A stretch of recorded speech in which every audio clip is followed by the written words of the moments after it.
Hello and good evening. आवाज आ रही है मेरी? Good evening good sir. Evening sir. Yes sir, जी good sir. Good evening sir. Evening. Good evening good sir. Evening sir. बढ़िया। Good evening. शुरू करें आज का करंट अफेयर। गुड जी। Evening sir. Yes sir. Yes sir. I hope आप सभी बढ़िया होंगे और अच्छा पढ़ाई कर रहे होंगे। जो लोग भी हमारे साथ जूम, इंस्टाग्राम और यूट्यूब पे लाइव हैं, आप सभी का स्वागत है।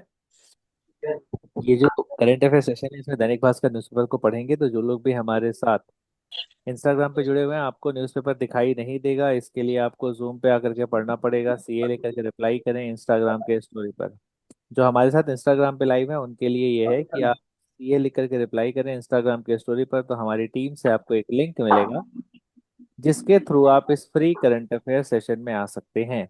नीचे चैट बॉक्स में इंस्टाग्राम के स्क्रीन पर अपना सीए लिख करके रिप्लाई करें हमें, ठीक है।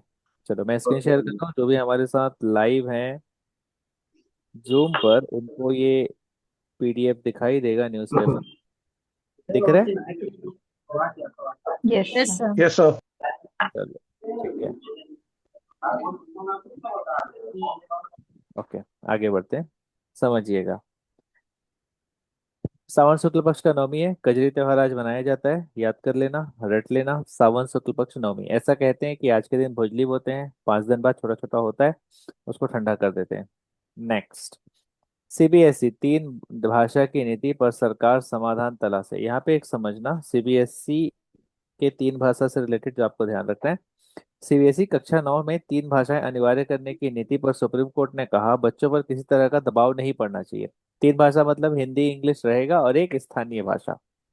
ये तीन पढ़ना है। कोर्ट ने कहा कि नीति लागू में करने में आ रही दिक्कतों का देगा सरकार। और कोर्ट ने यह भी कहा कि जो प्रशिक्षित शिक्षक हैं और संसाधनों की व्यवस्था पर जोर दिया जाए। 1 जुलाई से तीन भाषाएं अनिवार्य की हैं। इसमें दो भारतीय भाषाएं होंगी, जो आपको पता होना चाहिए। दो कौन सी भाषा होंगी? भारतीय भाषाएं भारतीय होंगी। भाषा। ठीक है। और एक कोई दूसरा लैंग्वेज हो सकता है। अगर कॉल स्कूल चाहे तो अपने हिसाब से फ्रेंच कर सकता है, अपने हिसाब से जापानीज भाषा कर सकता है, मैंडरीन भाषा कर सकता है, चाइना की भाषा होती है। या फिर स्थानीय भाषा में मराठी, गुजराती, तेलुगु, जो भी भाषाएं हैं उनको रख सकते हैं। ये सीबीएसई के द्वारा कहा गया है। ठीक है। सभी याद रखेंगे। 1 जुलाई से, इस साल नेक्स्ट ईयर के एक, सॉरी, पिछले 1 जुलाई से, मतलब अभी जो गया है इसी साल का जो स्टार्ट हुआ है स्कूल, उसमें 1 जुलाई से सीबीएसई को तीन भाषा जारी लागू करने के लिए कहा गया है। सब्जेक्ट्स रहेंगे तीन भाषाओं के। ये सवाल आपसे प्रीलिम्स में पूछा चला जाएगा कि कौन से ईयर में शुरू किया गया है। 1 जुलाई से कितनी भाषाएं क्या कहा गया है, तो तीन भाषाएं कहा गया है। कितने राष्ट्रीय भाषाएं या भारतीय भाषाएं होने चाहिए, तो दो भारतीय भाषाएं होने चाहिए, ये भी नियम रखा गया है। इसको आप सभी को याद रखना है। सभी को क्लियर है ये बात? Yes yes sir. सर। पक्का? Yes yes sir. सर। बढ़िया। 8 राज्य और केंद्र शासित क्षेत्रों में कलेक्टर दे सकेंगे नागरिकता। इन 8 राज्यों का नाम याद रखना, केंद्र शासित प्रदेशों का नाम याद रखना, ये भी आपके लिए इम्पोर्टेंट है। Number 1 Gujarat, number 2 Rajasthan, number 3 Punjab, number 4 Bengal, number 5 Assam और त्रिपुरा। यहाँ पे जनजातीय क्षेत्रों को छोड़ करके बाकी जगहों पर जो डिस्ट्रिक्ट कलेक्टर होते हैं वो नागरिकता दे पाएंगे। ठीक है। अच्छा, इसमें एक है कि 6 राज्यों और जम्मू कश्मीर और लद्दाख में जिला कलेक्टरों को भारतीय नागरिकता देने का अधिकार दिया गया है। बहुत ही ज्यादा इम्पोर्टेंट है, याद रखिएगा। इस तरह के प्रश्न पूछे जाते हैं। कौन कौन से राज्य हैं, कौन कौन से राज्य हैं और कौन सा क्षेत्र है जो इम्पोर्टेंट है। 6 राज्य हैं। कौन कौन से? गुजरात, राजस्थान, बंगाल, पंजाब, असम और त्रिपुरा। इसमें यह भी याद रखना है कि जो असम और त्रिपुरा है, इन दोनों जगहों में जनजातीय क्षेत्र को छोड़ करके जो बाकी जगह है उस जगह पर नागरिकता प्रदान किया जाएगा। और जम्मू कश्मीर और लद्दाख जो है वो यूनियन टेरिटरी है। ठीक है। इसमें नागरिकता के आवेदन का निपटारा जो है वो वहीं पे ही हो सकेगा, यानी कि कलेक्टर डिसाइड कर पाएंगे। नाम सभी को याद रखना है। ठीक है। ओ, यस सर। नेक्स्ट इसके बाद मेघालय उपद्रव के बाद 12,000 पर्यटक फंसे हैं, बुकिंग रद्द हो गया है। नहीं याद करना है इसको। इसके बाद बिल्डरों की संपत्ति जब्त करने और जेल भेजने का नियम, रेरा ने कलेक्टरों को चिट्ठी भेजी है। रेरा आपको पता था ना, कल ही पढ़े थे, रियल जी। एस्टेट रेगुलेटरी अथॉरिटी, याद अथॉरिटी, रखना। Yes sir. नेक्स्ट इसके बाद मेघालय उपद्रव के बाद तो मत पढ़ो इसको। ठीक है। नेक्स्ट इसके बाद ये भी मत पढ़िए। अच्छा है। अगला है, बाजार में अभी हर दूसरा निवेशक युवा है। 2022 में ऐसे 35% थे, अब 53% हो गए हैं। ये देश में जो फाइनेंशियल एजुकेशन पहुंच रहा है उससे रिलेटेड है। ठीक है। और इस तरह की चीजें अगर होंगी तो हमारा देश फाइनेंशियल सेक्टर में बेहतर होगा। क्योंकि यहाँ पे ना जो कंपनी है उनके परफॉर्मेंस को इवेलुएट किया जाता है। पहले ये होता था कि कंपनी का परफॉर्मेंस सिर्फ वही इवेलुएट करता था जिसको शेयर मार्केट या फिर शेयर ट्रेडिंग या इस चीजों में समझदारी है। अब ये 35 से 53% हो गए हैं, तो सबको समझदारी आ गया है। एडिंग ऑन दैट, जो फीमेल निवेशक हैं वो भी बढ़ गए हैं। मतलब जितने भी कुल नए निवेशक हैं, 18 से 30 साल तक की महिलाएं हैं, 6% से बढ़कर के अब कितना हो गया, 13% हो गया है। और सिर्फ 18 से 30 साल के युवा की बात करें तो महिलाओं की हिस्सेदारी 18 से बढ़कर के 24% हो गई है। और ये बहुत ही खूबसूरत चीज है कि हमारे देश की महिलाओं में फिनेंशियल एजुकेशन को लेकर के इतना जागरूकता देखा जा रहा है, जिससे वो खुद ही एक निवेशक बन सकती हैं, घर बैठे पैसा कमा सकती हैं। दिमाग तो ऑफकोर्स लगाना है, शेयर मार्केट अगर आप पढ़ाई करके करते हैं तो ये जुआ नहीं है। फिर ये एक तरीका है, जो स्किल है, जो आपके में आ जाता है। ठीक है। युवाओं का जो पसंदीदा सेक्टर है वो बैंकिंग है, टेलीकॉम है, फाइनेंस है। इस तरह की कंपनीज के वो शेयर खरीद रहे हैं क्योंकि उनको इसका नॉलेज है। ठीक है। तो ये आप लोगों को कहीं पे भी इसको यूज कर लेना कि देश में फाइनेंशियल एजुकेशन कैसे बढ़ रहा है और स्किल डेवलपमेंट के फील्ड में देश को किस डायरेक्शन में काम करना चाहिए। एक तो युवाओं को फाइनेंशियल डेवलपमेंट के लिए सिखाना चाहिए या फिर फाइनेंशियल एजुकेशन देना चाहिए। दूसरा, हमारे देश का युवा का डायरेक्शन ही इस डायरेक्शन में अभी जा रहा है कि किस तरह से मार्केट के ऊपर ध्यान दिया जाए, वहां पे किस प्रकार से रुचि डेवलप की जाए। ये आपके आंसर में कहीं पे भी यूटिलाइज हो सकता है। ठीक है। और ये जो डेटा है 3553, याद करने लायक भी डेटा लग रहा है, 3553। ठीक है। तो इसको आप अच्छा यूटिलाइज कर सकते हैं। फिर कहीं पे फीमेल के अगर एम्पावरमेंट की बात आएगी तो उस जगह पर भी आप ये यूज कर सकते हैं कि शेयर मार्केट पे भी आगे आ रही हैं और इस जगह पे ऐसे ऐसे डेवलपमेंट का काम करा करके कुछ चीजें बेहतर की जा सकती हैं। आई होप आप सभी को यहाँ तक चीजें समझ आया होगा। क्लियर हो? Yes sir. Yes sir. Yes sir. चलो ठीक है, आगे बढ़ते हैं। नेक्स्ट हमारे पास इसमें है, 3 जिलों में बारिश बारिश का अलर्ट है, रायपुर में बौछारें संभव है। अब नहीं पढ़ेंगे इसको। शरीफ को जवाब नहीं पढ़ेंगे। झोलझाल झोला छाप डॉक्टर के इंजेक्शन से बच्चे की मौत मत पढ़ो। और बचो भी इनसे। ठीक है। क्योंकि कई जगहों पे है आपको ये सब चीज से समझदारी दिखाना बहुत इंपॉर्टेंट है। ठीक है। आई नो डॉक्टर्स कई होंगे, आप इलाज करा सकते हैं, लगता भी है डॉक्टर जानकार हैं, पर आप में समझदारी होनी चाहिए, आप लोग पढ़े लिखे लोग हैं। फिर मुनीर से डील संभव है, इमरान 3 साल बाद जेल से बाहर रहेंगे, इमरान की बहन नौरीन मध्यस्थ के रोल में है। नेक्स्ट, इसके बाद बोरवेल नलकूप खनन में 12.48 करोड़ की अनियमितता, प्रतिबंध के बाद भी मनोरंजन वाहन पर 3.08 करोड़ रुपए खर्च। ऑडिट हो रहा है ना पंचायत विकास में। कुछ दिन पहले मैं आपको बताया था कि पंचायत विभाग में जो ऑडिट होगा, कौन करेगा? कैग। करेक्ट। तो सरकार ने कैग को ये परमिशन दिया है, परमिशन नहीं, ऑर्डर ही दिया है कि आपको रिपोर्ट ऑडिट करना है। आगे बढ़ते हैं। कृषि विश्वविद्यालय परीक्षा 2 घंटे पहले लीक हुआ, कीट विज्ञान का पेपर, आनंद फान ने परीक्षा रद्द कर दी, अब सितंबर में फिर से पेपर होगा। परीक्षा रद्द लीक वाली समस्या देश से अभी खत्म ही नहीं रही है, हो रही है। इसका कोई स्पेसिफिक और सिस्टम बनाना पड़ेगा। 10 लाख टन रॉ शुगर आयात की जाएगी, थोक में स्टॉक लिमिट लागू होगा। अच्छा, ये अगर आपसे कोई पूछे ना इसका सोल्यूशन, तो ना एक बात आप ना ध्यान रखना, इसका अच्छा सोल्यूशन है जो इंडिया में नहीं, इंडिया के बाहर कंट्रीज में होता है। जब मैं इसके बारे में सर्च कर रहा था और सोचने की कोशिश कर रहा था कि भारत के एजुकेशन सिस्टम और बाहर के एजुकेशन सिस्टम में एग्जाम लीक को लेकर के क्या नियम है या फिर प्रबंध है, आप देखेंगे कि अमेरिका में अगर किसी भी स्टूडेंट को स्कूल से कॉलेज में जाना है, हाई स्कूल से कॉलेज में जाना है, तो 3 एग्जाम होते हैं टोटल। इंडिया में कितने होते हैं? इंजीनियरिंग के ही 3 है। आया समझ में? इंजीनियरिंग का ही 3 है। अभी चलो ठीक है, जब इन्होंने आईआईटी जेई कर दिया है, लेकिन स्टेट पीईटी, इससे पहले आई ट्रिपल ई, ऐसे ऐसे करके जब 2015 के पहले एग्जाम्स होते थे तो 3 एग्जाम्स होते थे। ठीक है। वैसे ही मेडिकल में भी 2-3 एग्जाम हो रहे हैं। ठीक है। इसका अलग होगा, आयुर्वेद का अलग होगा, फिर एलोपैथी डॉक्टर में अलग होगा, फिर उसी में से कोई लोग को डेंटल मिलेगा। 3 एग्जाम हो जिसमें एलिजिबिलिटी टेस्ट हो सीधा, और वो सब्जेक्ट स्पेसिफिक मत हो, या उसमें कोई सब्जेक्ट चुनना चाहे तो चुन ले।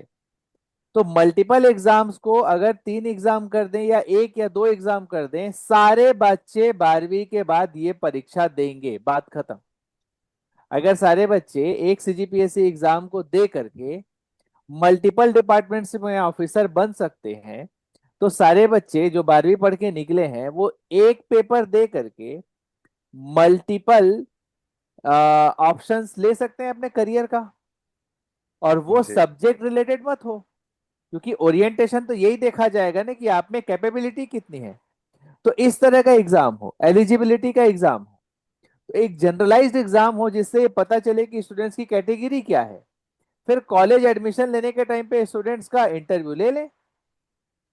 इस तरीके से अगर हम, अब स्टूडेंट्स जो है मान लीजिए 7-8 कॉलेजेस के लायक उनका आ गया, सब जगह अप्लाई किए, वहां गए, इंटरव्यू में फेल हो रहे हैं, दूसरे जगह इंटरव्यू में फेल हो रहे हैं, तीसरे जगह इंटरव्यू में फेल हो रहे हैं, इस आधार पे कैटेगरी वाइज उनको कॉलेज मिल रहा है, इस आधार पे मल्टीपल वो जोन्स में जा रहे हैं। स्टूडेंट्स के लिए भी आसान होगा और हैंडलिंग इजी होगा। रिसोर्स एक हो जाएगा एग्जाम देने का, रिसोर्स एक हो जाएगा तो हैंडलिंग इजी हो जाएगा, और हैंडलिंग इजी हो जाएगा तो अच्छा आउटपुट आएगा, ये मैनेज किया जा सकता है। स्टेट लेवल का एक एग्जाम हो, मतलब कि 2 बॉडी है, एक सीजीपीएससी है और एक कर्मचारी चयन मंडल है छत्तीसगढ़ में, मान लो। इनके बाहर कोई एग्जाम ही मत हो सरकारी एडमिशन के लिए, चाहे वो प्रिंसिपल गवर्नमेंट स्कूल का एग्जाम हो, चाहे वो कोई विभाग में ऑफिसर एग्जाम हो, कुछ भी, इवन संविदा का भी छोटा मोटा पेपर होगा, इन दोनों डिपार्टमेंट के अलावा कोई नहीं लेगा। इतना अगर कर दिया जाए तो, और इन दोनों डिपार्टमेंट को जिम्मेदारी दे दी जाए, तो खोजना इजी होगा ना। ये दोनों डिपार्टमेंट में जो गलती किया वो सीधा सीधा जवाबदेही लेगा, मेरे से लीक हुआ है, सीधे सीधे बात पता चल जाएगी। ये सोल्यूशन है। अगर आपसे कहीं कोई डिस्कशन में पूछे तो आप बता सकते हैं। क्लियर हो? Yes sir. Yes, sir. और इजी भी होगा, है कि नहीं? इजी हो जाएगा और हैंडल हो जाएगा। Yes, इसीलिए sir. शायद बोर्ड परीक्षा के एग्जाम्स लीक होने से बच जाते हैं, लेकिन स्कूल्स वाले जो एग्जाम होते हैं, 9th 11th इन सब के एग्जाम होते हैं, वो लीक होने के चांसेस रहते हैं। आया? तो इसको सॉल्व किया जा सकता है इस तरीके से। आई होप आपको एक आइडिया मिला होगा, जब इस तरह का कुछ चीज आएगा तो आप एक एग्जाम्पल के तौर पर इसको रख पाएंगे। ठीक है। चलो आगे। यहाँ पे लिव इन रिश्ता शादी जैसा पेरेंट दखल नहीं दे सकते, फालतू चीजें मत पढ़ो। नेक्स्ट इसके बाद 10 लाख टन रॉ शुगर आयात किया जाएगा, थोक में स्टॉक लिमिट लागू। यानी कि 25 लाख टन चीनी लायक गन्ना एथेनॉल में गया। चीनी 40% महंगी हो गई। रायपुर में एक ही दिन में 6%, 6 रुपए दाम बढ़े हैं। क्यों एथेनॉल में गया? क्यों एथेनॉल में क्योंकि गया? पेट्रोलियम के लिए सर, पेट्रोल में ई उसको मिक्स ट्वेंटी करके राइट। यूज जो कर रहे हैं। ई क्योंकि ई ट्वेंटी ट्वेंटी बनाना है ना, E20 गाड़ीज बनाना है, पेट्रोल E20 करना है, तो वहां पे जा रहा है। देखो, इसका दूसरे साइड पे बहुत इम्पैक्ट पड़ रहा है। आदमी एक बार पेट्रोल नहीं भरवाएगा लेकिन चाय पिएगा। समझ आ रहा है? तो ये इस- वापस हमारी जगह पे दिक्कत हो रही है, और ये वाला जब महंगा होता है, रसोई पर असर अगर दिखेगा, तो ये गरीबी सबसे ज्यादा सामने को हिट करती है। कभी भी ध्यान रखिएगा। ठीक है? रीजन आपके सामने है। 10 लाख टन हम रॉ शुगर इंपोर्ट कर रहे हैं। थोक में स्टॉक लिमिट लागू हो गई है कि आप अपने पास सिर्फ इतना रख सकते हो। इसका मतलब छोटा मोटा क्राइसिस वाला पोजीशन स्टार्ट हो गया है। किसके लिए? शुगर के लिए, भारत में। अच्छी बात है, हम शुगर का यूज कम करेंगे, पर ये दिक्कत आ लाएगा इंडिया में। ठीक है, और ये नहीं होना चाहिए। ओपनिंग इन्फ्लेशन भी स्टॉक बढ़ेगा पिछले। सर इससे। हाँ, इन्फ्लेशन भी बढ़ेगा सर इससे, वो क्योंकि तो हाँ। अगर चीनी बढ़ेगा तो चीनी से बनने वाली हर चीजें महंगी होगी सर। अगर खाने पीने की कोई भी चीज महंगी होती है तो इन्फ्लेशन तो बढ़ेगा ही। ठीक है, इन्फ्लेशन आएगा ही। चलो, इसके बाद फिर ये बस एक बेसिक जानकारी है जो आपको पता होना चाहिए कि कैसे महंगाई बढ़ती है और उसका क्या कारण होता है। रीजन तो आपको पता होना चाहिए। ठीक है। नेक्स्ट, इसके बाद कांग्रेस नेता राम गोपाल के रायपुर, दुर्ग और धमतरी के ठिकानों पर छापा। शराब कोल कस्टम मिलिंग घोटाले के को लेकर के कार्यवाही की गई है। इसके बाद फिर अगला चलते हैं। नेक्स्ट, इसके बाद जंतर मंतर पर नीट प्रदर्शन, पुलिस हिंसा की पूर्व जांच जस्टिस समिति को सौंपा गया। नहीं याद करना है, कुर्सी आराम नहीं देती, दीवारें दम घोटती है, फालतू चीजें हैं, आगे बढ़ो। नेक्स्ट, इसके बाद बैच की नई टीम जल्द हो जाएगा, निष्क्रिय पदाधिकारी हटेंगे, पीएससी में युवाओं को मौका मिलेगा। यहाँ पे, सॉरी, पीसीसी में युवाओं को मौका मिलेगा। ये कांग्रेस कमेटी से रिलेटेड चीजें हैं, पॉलिटिक्स की है, फिलहाल आपके काम का नहीं है। हर घर नल से जल पहुंचाना अब कलेक्टरों की सीधी जिम्मेदारी होगी। योजना का भौतिक सत्यापन जरूरी है। देखो, इस बात को ना आप समझना, ये वाले को, जब आप डिस्ट्रिक्ट कलेक्टर होते हो ना, तो आपके पास 1000 रिस्पॉन्सिबिलिटीज होती हैं, 1000 रिस्पॉन्सिबिलिटीज। तो ना, कलेक्टर बनना आसान है, उस जगह पे रहना मुश्किल है, उस जगह पे टिकना मुश्किल है, क्योंकि हर किसी की निगाहें होती है। अब तो फिलहाल जो जैन अल्फा हैं, जो स्कूल के बच्चे हैं, वो लोग कलेक्टर को घेराव कर रहे हैं। अब पावर भी है कलेक्टर के हाथ में, और दूसरा उसके पास जिम्मेदारियां भी बढ़ती जा रही हैं जो एक डिस्ट्रिक्ट कलेक्टर को वहन करना होगा। तो यहाँ आपके पास सरकार के द्वारा एक और काम देखने को मिला है। हर घर नल से जल योजना पहुंचाना कलेक्टर्स की जिम्मेदारी है, और कलेक्टर्स इसको यूज करेंगे, अपने इस जिम्मेदारी को कंप्लीट करेंगे। और इस जिम्मेदारी को कंप्लीट करने के लिए उनको जरूरत होगी डिप्टी कलेक्टर्स की। इसीलिए आप लोगों का अब डिप्टी कलेक्टर बनना इंपॉर्टेंट हो जाता है। इस लाइन में कम से कम 2 क्वेश्चन आप देख लो, आपके प्रीलिम्स में पक्का है इस न्यूज में। सबसे पहले, राज्य में 78 ग्रामीण घरों में नल कनेक्शन का दावा किया गया है। अगर पूछा जाए कितने घरों में नल पहुंच गया है, तो अराउंड 78% करके मार देना। सबसे पहला आंसर ये। दूसरा, 11,000 करोड़ खर्च हुआ, ये काम का नहीं है, लेकिन छत्तीसगढ़ देश में 23rd स्थान पर है। कौन सी जगह पर है? 23rd number. 23rd। 23वें नंबर को याद तेईसवें रखिए। स्थान। इसके बाद समझिएगा, जो कैग है उसने अपना रिपोर्ट दिया है। ऑडिट रिपोर्ट में हुआ ये था कि 18 जिलों में कवरेज 76 से 98% है, धमतरी में 98% है कवरेज। और धमतरी इतना 98% रहा, जबकि कवरेज 56 से 78%, 74% के बीच में रहा। गोवा देश का पहला राज्य जिसने 100% लक्ष्य हासिल किया, गोवा याद रखेंगे। गुजरात हरियाणा का प्रदर्शन अच्छा रहा, इसको याद नहीं करेंगे।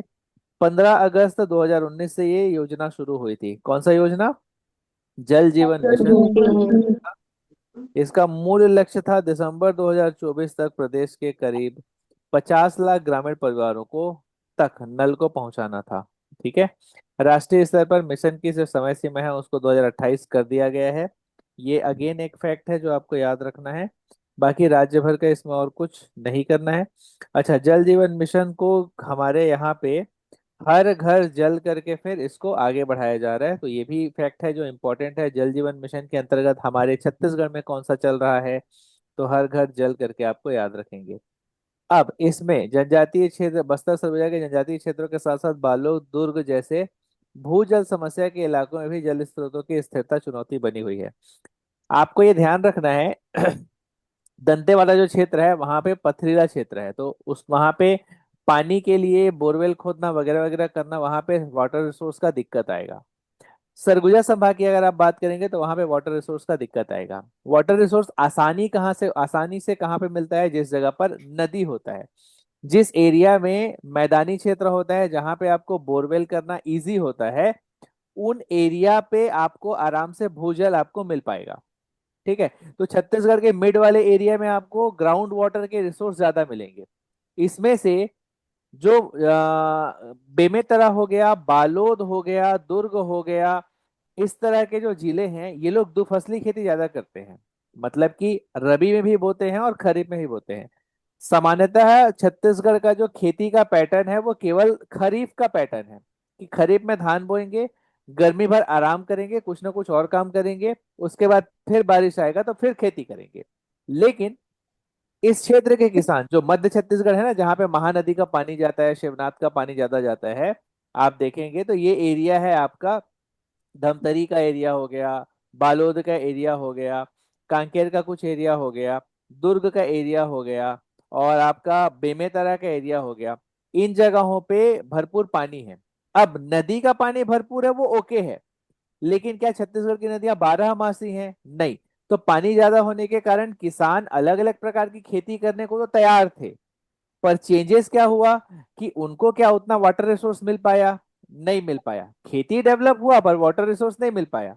तो अब जो सरफेस लेवल का वाटर रिसोर्स था, मतलब कि डैम से या नदी से जो पानी आ रहा था, वो उतना लेवल में रबी खेती के टाइम पे नहीं मिला, गर्मी के टाइम पे नहीं मिला। तो किसान तो क्योंकि अब उन्नत तो हो गए थे, उनको पता है कि खेती कैसे करना है, ज्यादा कहाँ से खेती होगी, शिक्षित हो गए थे। अब उन्होंने ग्राउंड वाटर को यूज करना शुरू किया। तो ग्राउंड वाटर जब यूज होता है किसी भी जगह पर, तो वहां पे ग्राउंड वाटर की समस्या आती है। ग्राउंड वाटर में सबसे ज्यादा किस चीज से पानी खत्म होता है, तो बोरवेल से खत्म होता है, जिसको नलकूप कहते हैं। हमारे छत्तीसगढ़ में 4 रिसोर्स के थ्रू पानी सिंचाई के लिए उपयोग होता है। पहला नहर, दूसरा नल, तीसरा तालाब और चौथा कुआं। तो इस सेकंड नंबर का है नलकूप। नहर में साल भर पानी शायद ना रहे, फिर नलकूप तो पानी दे सकता है, और इसके कारण ग्राउंड वाटर में दिक्कत आएगी। जिसमें सबसे ज्यादा दिक्कत वाला जिला कौन सा है? बेमेतरा। वहां के जो 4 ब्लॉक हैं वो अभी भी किसमें है, सॉरी 3 ब्लॉक हैं वो अभी भी डेंजर्ड जोन में है। कौन कौन से हैं? तो बेमेतरा है, बेरला है, और एक और कौन सा है, नवागढ़ है आई गेस। तो ये 3 हैं जो कंडीशन में, इस कंडीशन में है। एक धमतरी का गुरूर ब्लॉक है, सॉरी बालोद का गुरूर ब्लॉक है, और एक धरसींवा है। तो ये 5 जो है वो किसमें है? डेंजर्ड जोन में है। किसके लिए है? तो ग्राउंड वाटर लेवल के लिए है। याद रखना, जमीन के अंदर के पानी के लिए है। 2 तरह का डेटा इकोनॉमिक सर्वे में आता है, एक सरफेस वाटर का आता है और एक ग्राउंड वाटर का आता है। सरफेस वाटर मतलब जमीन के ऊपर वाला पानी। सभी को क्लियर हो रहा है? नदी नाले इन सब का पानी। और ग्राउंड वाटर मतलब जमीन के अंदर में जो Yes. पानी है जिसको आप बोरवेल से निकालते हैं। क्लियर हो? Yes. क्या इन जानकारियों को उपयोग कर पाओगे? और इसमें जो फैक्ट है वो तो आपके प्रीलिम्स के लिए इंपॉर्टेंट है, एज वेल एज मेंस में अगर आप इस तरह का कुछ आता है तो इसको लिख लेंगे। अब एक परेशान हो रही है सर, इससे बचने के लिए कुछ उपाय हो ग्राउंड वाटर समस्या से। तो कुछ नहीं है, वो नलकूप वगैरह का इस्तेमाल हमको कम करना पड़ेगा, और जो अभी बारिश का पानी होता है वो बह करके चला ना जाए, इसके लिए हमको वाटर हार्वेस्टिंग करना पड़ेगा। ठीक है, ग्राउंड वाटर हार्वेस्टिंग पे ध्यान देना पड़ेगा। कोरिया जिले में जिस तरह का हुआ था कि आवा पानी झोंकी, उस तरह का मॉडल हर जिले में अप्लाई करना पड़ेगा। यही इसके सॉल्यूशंस हैं। एनीवे, आगे बढ़ते हैं। अब दफ्तर की रिपोर्ट नहीं, वार्ड की हकीकत से ज्यादा निगरानी होगी, नगरीय निकायों की निगरानी। बिल्कुल, जो भी होगा बाद में देखा जाएगा। नेक्स्ट इसके बाद मंत्री ने समस्याएं सुनी, जल्द निराकरण के निर्देश दिए, अच्छी बात है। ठीक है, आगे बढ़ते हैं। 8वीं पीढ़ी के कलाकारों ने राष्ट्रपति भवन में बिखेरा छत्तीसगढ़ का गेड़ी का गौरव। राष्ट्रीय मंच पर गेड़ी हुआ, प्रधानमंत्री राष्ट्रपति के सामने कलाकारों ने दी प्रस्तुति। पूर्व राष्ट्रपति रामनाथ कोविंद ने कलाकारों से जानी कि ये जो परंपरा है वो क्या है। स्वतंत्रता दिवस के उपलक्ष्य में राष्ट्रपति भवन में आयोजित हुआ था एट होम कार्यक्रम। ये भी अब आपके पेपर के लिए एग्जाम इंपॉर्टेंट हो जाता है। कौन सा कार्यक्रम? एट होम कार्यक्रम। इसमें छत्तीसगढ़ पुरातन लोक संस्कृति गेड़ी नृत्य देश भर में मेहमानों का ध्यान खींचा। संस्कृति मंत्रालय ने के आमंत्रण पर लोक नृत्य भारती गेड़ी लोक नृत्य दल ने, नाम याद रखेंगे, लोक श्रृंगार भारती गेड़ी लोक नृत्य दल, ये लोक श्रृंगार भारती गेड़ी लोक नृत्य दल, नाम याद रखिएगा। ठीक है, राष्ट्रपति के समक्ष में इन्होंने प्रस्तुत किया, बाकी ऑडिटोरियम में ताली वाली बजाई, ये सब है। ये सब तो फिलहाल हमारे काम का नहीं है। इससे पहले दल गणतंत्र दिवस समारोह 2026 में कर्तव्य पथ में अपनी प्रस्तुति दे चुका है। गेड़ी सरगुजा से लेकर के बस्तर तक व्यापक है। कई लोग अपने अपने हिसाब से गेड़ियां चढ़ते रहते हैं। ठीक है, इंपॉर्टेंट है वो भी। नेक्स्ट, इसके बाद इसमें जाति जनजाति समुदाय का बंधन नहीं है। हर कोई अपने अपने हिसाब से गेड़ी नृत्य करता है अलग अलग टाइम पे। दल के जो प्रमुख हैं उनका नाम याद रखेंगे। इस दल के प्रमुख का नाम है अनिल गढ़ेवाल। क्या है? अनिल अनिल गढ़ेवाल। गढ़ेवाल। ये सब आपके प्रीलिम्स के लिए इंपॉर्टेंट है। अब ये पढ़ लेना भाई। दिल्ली में उन्होंने कौड़ी, चीनी मिट्टी का माला, पटसन वस्त्र, सिकबंद, मोर पंख पहना। वहीं वाद्य यंत्रों में मांदर था, बांसुरी था और हारमोनियम का उपयोग किया गया था। तो ये तीन चार चीज, पटसन वस्त्र, सिकबंद, मोर पंख और चीनी मिट्टी का माला और कौड़ी, इतना आप याद रखेंगे। आई होप इस न्यूज में आपको बहुत सारी चीजें समझ में आएंगी। जितने लोग भी हमारे साथ जूम पे लाइव हैं उनके लिए एक न्यूज़ है जो मैं बताना चाहूंगा कि आपको डायरेक्ट गाइडेंस का मौका मिल सकता है। ध्यान रखिए, इस पूरे न्यूज़पेपर में जो मैं आपको समझा रहा हूँ सिखा रहा हूँ वो ये है कि हमको इस चीज़ को ऐसे करना है, ये पढ़ना चाहिए, ये वाला इंपॉर्टेंट है, न्यूज़पेपर में ये इंपॉर्टेंट है, तो इस जगह से आपको ऐसे पढ़ना चाहिए। तो ये जो सारी चीज़ें मैं आपको बता रहा हूँ ये गाइडेंस के अंतर्गत आती है। और इसी वे में हम इंडिविजुअल गाइडेंस प्रोवाइड करते हैं, जिसके लिए हमें सोशल मीडिया पे हजारों मैसेजेस हर रोज मिल रहे हैं। हर किसी को हम वो गाइडेंस प्रोवाइड नहीं कर सकते हैं, लिमिटेड लोगों को प्रोवाइड कर सकते हैं। जो लोग हमारे साथ इस जूम सेशन में लाइव हैं उनको डायरेक्ट गाइडेंस का मौका मिल सकता है, जो कि हर किसी को नहीं मिलता है। इसके लिए आपको क्या करना है, नीचे चैट बॉक्स में अपना मोबाइल नंबर ड्रॉप करना है। हमारे सीनियर सीजीपीएससी एक्सपर्ट्स आपको कॉल करेंगे और बताएंगे कि कैसे आप पर्सनल गाइडेंस के लिए, स्कॉलरशिप के लिए अप्लाई कर सकते हैं। नीचे चैट बॉक्स में अपना मोबाइल नंबर ड्रॉप करें तो आपको खुद से यहाँ से कॉल आएगा और बताया जाएगा कि किस वे में आप इंडिविजुअल गाइडेंस के लिए, स्कॉलरशिप के लिए अप्लाई कर सकते हैं। नीचे चैट बॉक्स में अपना मोबाइल नंबर ड्रॉप करें। जो नंबर आप ड्रॉप करेंगे उसको केवल मैं देख पाऊंगा, हमारे सीनियर सीजीपीएससी एक्सपर्ट्स देख पाएंगे और इनके अलावा कोई नहीं देख पाएगा। ठीक है, आगे बढ़ते हैं। 24 उड़ानों में पहली बार कमाई करीब 6 लाख और खर्चा कितना हुआ? 46.80 लाख रुपए। तो इसमें खर्चा होता है भैया, आप ध्यान रखना ना, जो एयरपोर्ट वगैरह या होता है या एयर सर्विसेज होती है उसमें खर्चा होता है। संचालन बहुत महंगा है, बहुत महंगा। सेवा इसीलिए बंद हो सकती है क्योंकि 6 लाख का सिर्फ कमाई है और 46.80 लाख रुपए खर्चा है। घाटे का अनुमान यह है कि महज 8 यात्री 72 सीटर का क्षमता है और सिर्फ 8 यात्री सफर कर रहे हैं। तो इस तरह की समस्या होती है एविएशन में, इसीलिए जो फ्लाइट होती है वो बंद हो जाती है, उड़ान बंद हो जाती है, खर्चा ज्यादा आता है ना। चलो नेक्स्ट, इसके बाद ट्विशा के मामले में सीबीआई चार्जशीट में कई विसंगतियां हैं। ट्विशा के मामले में कई सवालों के अभी भी जवाब नहीं मिले हैं। बरखा दत्त ने इसको लिखा है। ये आपको जानकारी के लिए पढ़ना है, इसका पेपर में कोई काम नहीं आएगा। सिविक सेंस सुधारे बिना हम विकसित नहीं कहला सकते, पढ़ लेना, ये आपके जानकारी के लिए ठीक है, एग्जाम में पर काम नहीं आएगा। नेक्स्ट, इसके बाद शुरू में शतरंज बोरिंग लगता था, अब आक्रामक खेल वाली पहचान है। नाम याद रख लो, दिव्या देशमुख है। पूरे महिला शतरंज विश्व कप 2025 के दौरान वो ऑस्ट्रेलियाई गायिका, ये तो मत पढ़ो। क्या पढ़ना है, तो ये वर्ल्ड कप जीती हैं और भारत की हैं, इनका रिलेशन है फुटबॉल, चेस से, शतरंज। ये याद रखना है। ठीक है, शतरंज से इनका रिलेशन है या रिलेटेड है ये शतरंज खेल से। बस इतना ही याद रखेंगे। नेक्स्ट, इसके बाद और कुछ? हाँ। एशियाड के पहले भारत बना महिला कबड्डी का सेंटर। हरियाणा में ट्रेनिंग कर रहे हैं ईरान और नेपाल के खिलाड़ी। एशियाड जो होने वाला है उससे पहले भारत सेंटर बन गया है। नेपाल एक से ज्यादा एकेडमी में ट्रेनिंग कर रही है। टीमें एक परिस्थिति के लिए अलग अलग दावों का अभ्यास कर रही हैं, अच्छी बात है। भारत को एक दिन में दो झटका मिला। प्री क्वार्टर फाइनल में हारे दो खिलाड़ी। तो कौन कौन से दो खिलाड़ी हार गए हैं? पीवी सिंधु हार गए हैं और आयुष शेट्टी, दोनों हार गए हैं। ठीक है, प्री क्वार्टर फाइनल में दोनों हार गए हैं। एंड मिक्स डबल में त्रिशा और गायत्री पहले मेडल से जस्ट एक कदम दूर हैं। अगर ये जीत जाते हैं तो इनको पहले मेडल मिलेगा। इनका नाम आपको याद रखना है। महिला वर्ल्ड कप हॉकी का, तो इंग्लैंड को 0-0 से ड्रॉ पर रोका। महिला हॉकी अजय रहकर इंडिया दूसरे दौर पर पहुंची है। फीमेल हॉकी वर्ल्ड कप की बात हो रही है। ठीक है, नेक्स्ट इसके बाद हो कहाँ रहा है ये फीमेल वाला? ये वहीं पे हो रहा है ये भी, मतलब मेल फीमेल दोनों हॉकी वर्ल्ड कप बेल्जियम में हो रहा है। अगला, गर्मी से गुलाबी हो गई तुर्की की दूसरी सबसे बड़ी झील। ये तस्वीर तुर्की के झील की है, तो हमको नहीं पढ़ना है, बस जानकारी रखो। नीट जेई की मुफ्त कोचिंग शुरू होगी, किन किन छात्रों को फायदा होगा? केंद्र सरकार ने ऐसा जारी किया है। नई मुफ्त कोचिंग में क्या क्या खास होगा? तो वीडियो लाइव रिकॉर्डेड क्लासेस मिलेंगे, मॉक टेस्ट वगैरह वगैरह होगा। नेक्स्ट, ग्लोबल वार्मिंग से अछूता भारत। गर्मी बढ़ने की गति सबसे धीमी है भारत में। नासा ने ऐसा शोध किया है, पर ये तारीफ करने लायक नहीं है, क्योंकि वर्ल्ड अगर गर्म हो रहा है तो भारत भी उसमें कभी भी दिक्कत आएगा। नेक्स्ट, ग्लोबल सिटी के रूप में विकसित होगी। सर अभी एसआई के मेंस में ध्यान दे। ठीक है, आप दीजिए। नेक्स्ट इसके बाद है मास्टर प्लान। इसमें लुटियन को छोड़ करके बाकी दिल्ली में होंगी गगन चुंबती चुंबकी इमारतें, चुंबी इमारतें, और ये क्या है, डेटा सेंटर बनेंगे। तो दिल्ली का मास्टर प्लान बन रहा है भाई, ग्लोबल सिटी के रूप में विकसित किया जा रहा है दिल्ली को।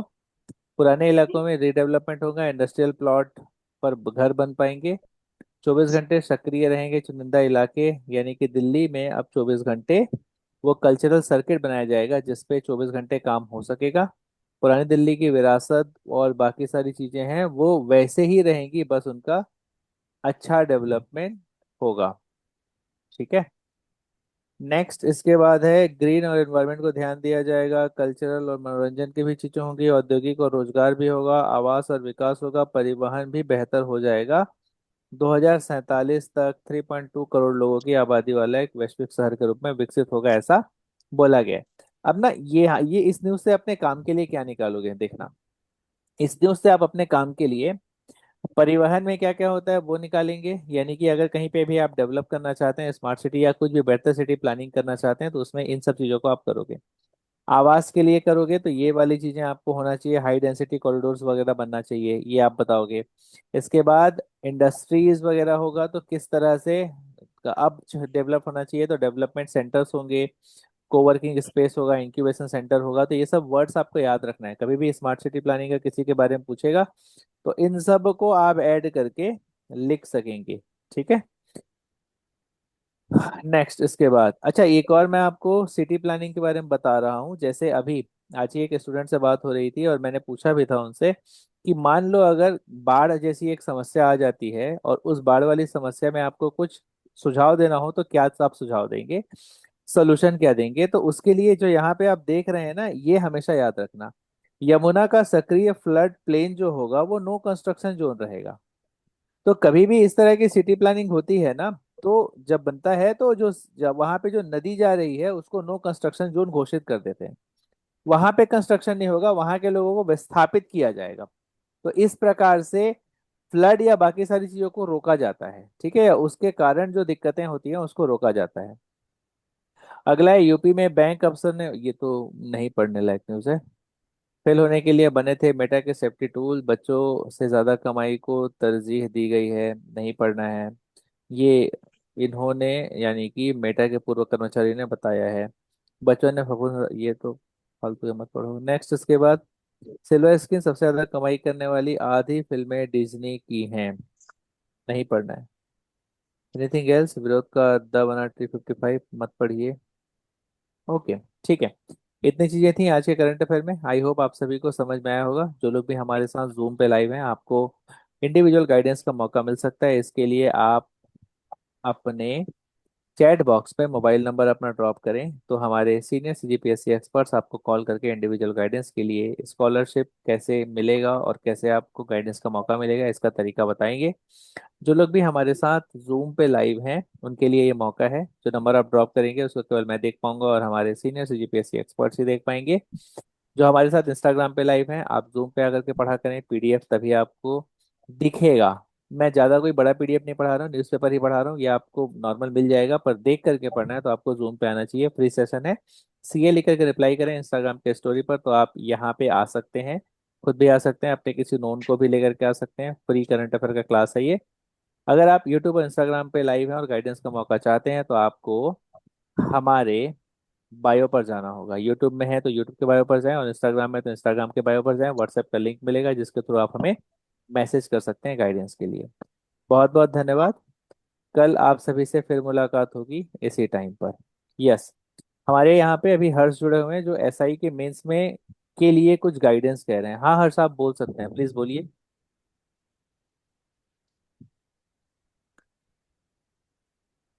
देखो, आप में से जो लोग भी ये कह रहे हो ना कि आपको एसआई के मेंस के लिए कैसे पढ़ना है, क्या चीज करना चाहिए, उसमें एमसीक्यू जितना ज्यादा बना सकते हो वही है भाई सक्सेस का तरीका। नेक्स्ट डे लैंग्वेज वगैरह होगा, उसके लिए तैयार रहिए। बस जितना ज्यादा आप एमसीक्यू कवर करोगे, जैसे उसका प्रीलिम्स गुजरा है बिल्कुल वैसे ही है। अगर आप प्रीलिम्स निकाल चुके हैं तो जितना तैयारी आप प्रीलिम्स के लिए किए थे उतना ही मेंस के लिए करना है। बस ना एफिशिएंसी ज्यादा रखना है, क्योंकि मैंने देखा है इस बार प्रीलिम्स में स्टूडेंट देना तो चाह रहे थे एग्जाम, तैयारी तो कर रहे हैं ऐसा था, पर वो उतना एफिशिएंसी नहीं था।